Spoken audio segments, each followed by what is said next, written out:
Hey there YouTube, Brachiosaurus here, and I wanted to talk about some of the changes coming in with the 3.27 update and how that's going to impact the Elementalist Eviscerate Ignite build that I've been playing in 3.26 Settlers League. The short version is that it's somewhat nerfed, mostly due to the loss of Mercenaries and losing the supercharged auras that I have farmed out onto my Bladebiter Merc there. But it will still be viable, it'll still be tanky, it'll still be playable. It still won't be a starter build because it depends on a lot of uniques like Aegis, Ephemeral Edge, the Belt, the Ring. But you will be able to play something else, pick those up, and then swap over into it sometime in the first few days if that's what you want to do. So, pulling up the patch notes here, we've got, patch notes. So the kind of headline change to Elementalist is down here, that we're losing 50% of increased buff effects granted by our golems. This actually isn't that big of a change, or that big of a loss in the POB, because there's so much other increased buff effect available on the tree and everywhere else. So if we go to the pre-nerf version here that I've got set up in POB, and I take a few lines out of that, it's giving us 10 million damage in the current configuration, and if we fill it out, we go down by less than a million, so less than 10% of our damage due to this golem change. Not that significant. We can survive it. The next big change is due to losing the Mercenaries aura, like I mentioned, and it gets hard to fit all three of Discipline, Determination, and Malevolence into your build, let alone adding a Tempest Shield, which helps spell block cap us earlier on. So earlier on, you'll have to run Tempest Shield and probably drop Malevolence altogether, which will hit your damage pretty bad. Later on, you can fit all four of them in with, or all three of them in, sorry, with an Enlightened Gem and whatnot, everything else. I do have my Mercenary here, so if we rebuild him, we see that his Malevolence aura is giving me 5 million damage. So pretty big boost just from that 189% Malevolence. And if we go to the nerfed loadout here and disable it, we're down to 9 million damage. So close to 5.5 million net loss there, or 30% of the damage. So pretty big. Yeah, not much else to say. Last up is the Whispers of Infinity, which will have a much lower ES value and probably be much rarer. So I've added that in here with a minus 377 to the max energy shield. And where's the patch notes? So we see it's going from 400 cap to 100 cap. And in-game, mine is currently giving me 477, I think. Yeah, 477 max ES there. So you do lose a lot from that. That's a bigger impact than just the golems. If you see, taking that mod out was worth about 1 million damage. And if we put it back in, yeah, almost a million, so about 10%. So what do we do? Well, I would plan on going without it altogether because it's probably going to be rare and expensive. So look for a rare amulet with some dexterity, which we really need, and some dot multiplier on it. That'll help you out early on and help you get started. Later on, you can transition into maybe an All's Uprising, which would help you run a free aura. Those drop from All in Delve, and they let you run Discipline or Malevolence or Determination with no reservation, depending on what type you get. They'll probably be a bit expensive, and they don't give you a whole lot else, but they do help you fit in that aura, and that would ease up the pressure on the skill tree too. Last option is to maybe get an Ashes of the Stars, which I talked about in my last super long video, and go for an Energy Blade variant of the build. So buff-wise, there's no direct buffs in the patch notes, unfortunately. Just nerfs and the reduction of the removal of mercenaries. There is an opportunity with this new shield that they're adding called the Bitter Instinct. And you see second last line down here, it has damaging retaliation skills become usable every 4 seconds. So instead of needing to wait to get hit and to make a block, you'll just be able to use your retaliation skills every 4 seconds as if on a cooldown.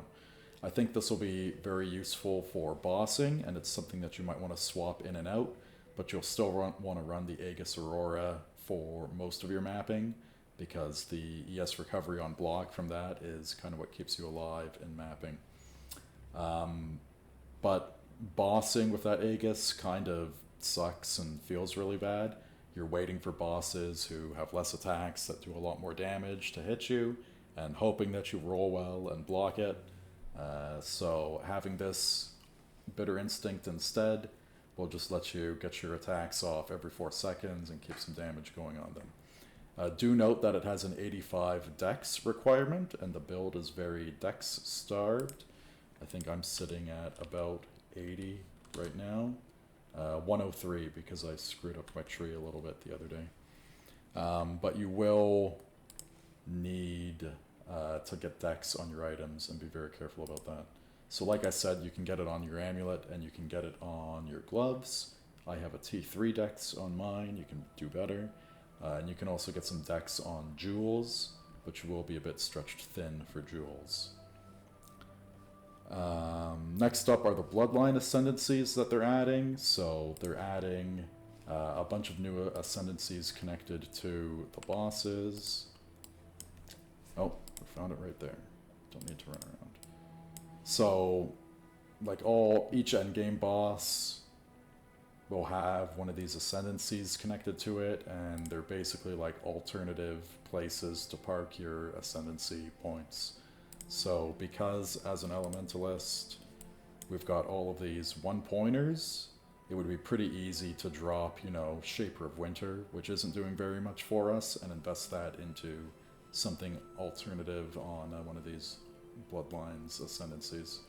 There will probably be something good for dots or for ignites or, you know, just in general for us. So keep an eye out for what comes there and what's good.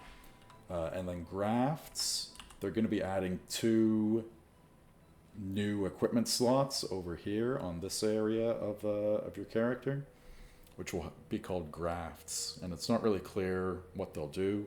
Some of them are offensive, some of them are defensive. But I think if you get defensive ones that trigger when you're hit and whatnot, you're getting hit a lot, so you'll be getting a lot of use out of those.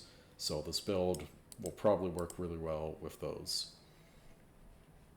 Just to go over the path of buildings here for a minute. So here's the old one, pre-nerf, with the mercenary disabled. I've disabled a lot of stuff in this to tone it down a lot, like no tincture, no merc, etc. And you can see my pathing is on top, and that I've got a cluster here, and we're basically going to need to drop all of that to make it work without the whispers and without the merc. When we go to skills, this is my really janky Enlightened setup, where I've got it only linked to Tempest Shield and Discipline. And then I'm getting Determination off of my shield, because the shield is corrupted and has it as an implicit. That's really rare, you don't need that. So when we go to the nerfed version, I've set it up to have my auras kind of more as you would expect here, with all 3 of them on the main Enlighten in the helmet. And then I've invested more, I've swapped the tree around so that I pick up all of the needed spell block on the tree. So instead of going across the top here, I've come across the middle to get out onto the top wheel, and that lets us go and take these 2 nodes for some spell block. And then I've also come down here and picked up this wheel for some additional spell block and resistances. Like I said, I did need to pick up this. You will be able to drop that and get a free point there once you fix the amulet. I haven't fixed the amulet on this build at all. But coming down here, oh, I did have to take these nodes here for mana reservation to fit the auras in, and then that still wasn't enough, so I had to switch the amulet over to have charisma on it as the anointment. So you will have to anoint charisma to get your reservation working, and that fits us at 9, which isn't great, but it's something. You might need to run a enduring mana flask to keep your mana topped up as you're moving around mapping. We'll see. But yeah, the cost of that was basically this cluster jewel down at the bottom here, and then I had to drop another jewel over here that I was taking. So you'll have less jewel sockets available to you and less clusters, and we do see that the damage is down quite a bit. Just make sure that the Mercenaries off, so yeah, that is disabled. And yeah, sorry for the ping. I'm not going to sell in this Whispers at the end of League. Maybe I will. But yeah, that's pretty much it. The build will still be viable, just worse. Still tanky. We're good at getting a 500k effective hit pool with some decent max hits up to almost 20k physical. Pre-nerf, we were over on all of that, so we had 721. So some loss of tankiness and some loss of damage there, but if we go back and if we turn our tincture on, we're still hitting almost 15 million there. And this is my version of the build too. It's very, very unoptimized. You can push it a lot further and a lot more and max it out more, basically. Another option is, I did mention there's an Energy Blade variant where you run Enhance linked to Energy Blade and linked to some golems to get more buff effect from their quality, and then you pick up an Ashes of the Stars amulet, which gives you more quality on your gems. Quality makes the Energy Blade support reserve less of your energy shield, basically. And that version has way, way more damage, and then you don't have to buy the Ephemeral Edge. So that might be a way to get it running earlier, too. But yeah, give it a look. Let me know what you think. Thanks for joining. Please leave a like and subscribe. It does help a lot with the algorithm. And hope to see you out there and have fun in Path of Exile 3.27 next week. Cheers.